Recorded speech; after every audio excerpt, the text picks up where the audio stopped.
هوای قدی دلجوی تو را بنده شوم نازکی های گلی روی تو را بنده شوم بنده را با سری هر موی تو مهری دیگر است بنده را با سری هر موی تو مهری دیگر است بر سرم گردم و هر موی تو را بنده شوم بر سرم گردم و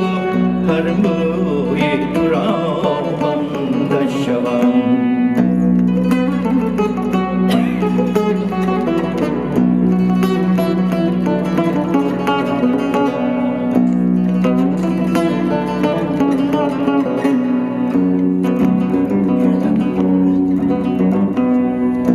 غیر از این چاره ندارم پی تخلیق کوید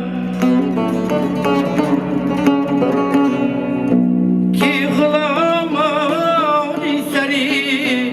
کوی تو را بنده شوم ماهی دست هلال خمیر ابروی کجاست چون هلال خمیر ابروی تو را بنده شوم ماهی دست هلال خمیر ابروی کجاست چون هلال خمیر ابروی تو را بنده شوم نازکی های گلی روی تو را بنده شوم